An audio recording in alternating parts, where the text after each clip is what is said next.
L'Essentiel Éco, dernière partie avec vous, Gilles Roger. Bonjour Gilles et bienvenue. Bonjour Élise.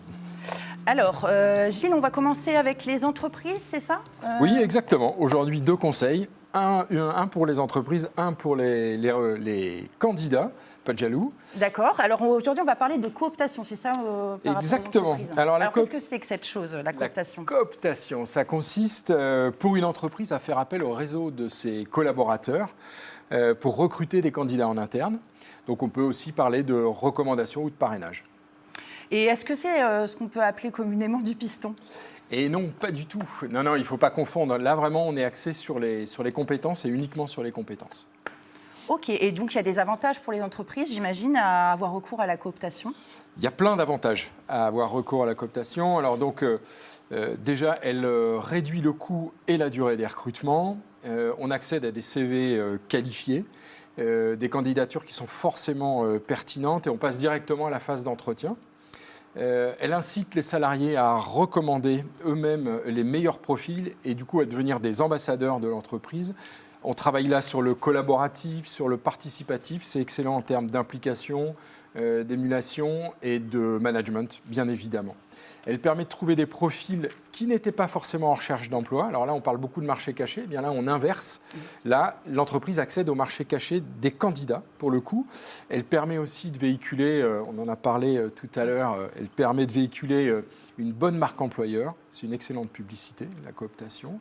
Bien évidemment, le candidat sera parfaitement au fait des valeurs de l'entreprise, puisqu'on lui en aura parlé avant. Elle réduit le turnover. Alors là, pour une raison simple, c'est que le candidat ne mettra pas en porte-à-faux la personne qui l'a recommandé, donc il ne partira pas à la première anicroche ou au premier problème. C'est la fameuse théorie des intérêts communs. Et puis évidemment, dernière chose, l'intégration, le fameux onboarding sera facilité. Gilles, tu m'as convaincu. Mais alors, donc, si je suis chef d'entreprise, qu'est-ce qu'il faut que je mette en place? Comment je m'y prends? Alors, déjà, on en reparle, la fameuse marque employeur. Il faut une excellente marque employeur pour que, à la fois, les salariés aient envie de recommander et les candidats aient envie de venir dans l'entreprise. Il est nécessaire de mettre en place aussi des règles du jeu précises, des critères de sélection attendus précis. Pourquoi? Justement, pour ne pas confondre avec le fameux piston dont on parlait tout à l'heure. Donc, fiche de poste, annonce, profil attendu, les étapes et les méthodes de recrutement, tout ça doit être clairement annoncé. Et puis, pour que ça fonctionne, il faut parler un peu d'argent. Oui, c'est ça. Voilà, il faut mettre en place une prime de cooptation. Donc, en moyenne, elle va de 500 à 2000 euros. Ah oui, quand même. Ouais. Oui, quand même. Okay. Ça peut être 500 aussi. Hein, voilà. Et elle est versée, évidemment, quand le salarié est coopté. Quand il est embauché, à la fin de la période d'essai, oui, ça paraît logique. Voilà. Et du coup, ça a l'air génial, ce système. Mais du coup, est-ce que ça peut aussi, en tant qu'entreprise, m'économiser une campagne de recrutement? Alors, attention, ça paraît idyllique, effectivement, sur le papier. Mais il faut bien, pour avoir accès au meilleur potentiel, sur le marché de l'emploi, il faut s'axer sur l'ensemble des modes de recrutement et sur les modes de recrutement plus classiques aussi, de manière à optimiser la recherche des futurs talents. Et puis attention, vigilance, il y a un risque de clonage. Alors on passe côté candidat. Quel est ton conseil ce mois-ci, Gilles? Alors là, ça suffit.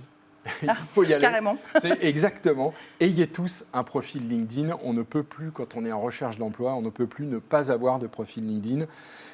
D'abord parce que tous les recruteurs y sont. Aujourd'hui, il faut savoir que LinkedIn, c'est 12 millions de profils actifs, donc c'est énorme. C'est pour se faire repérer par les moteurs de recherche, pour développer son réseau, anciens collègues actuels, évidemment d'anciens camarades de classe, par exemple, qui pourront vous recommander, pour se différencier des autres candidats, évidemment, parce que sur LinkedIn, on peut en dire beaucoup, parce qu'il y a une mine d'informations sur les entreprises, les postes à pourvoir, les postes qui se libèrent, et puis parce que sur LinkedIn, on est un profil et pas un candidat, et ça permet d'être plus discret. Tout à fait. Merci beaucoup, Gilles. Tu as une dernière actualité recrutement pour nos téléspectateurs. Je vais y arriver, elle concerne Mecachrome. Oui, Mecachrome, on avait parlé de Plastivalois. Aujourd'hui, on va parler d'un autre fleuron qui est Mecachrome.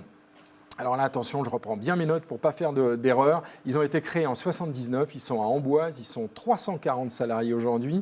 C'est un spécialiste de l'aéronautique, plus précisément de l'aérostructure, encore plus précisément de l'usinage de pièces mécaniques de grande dimension.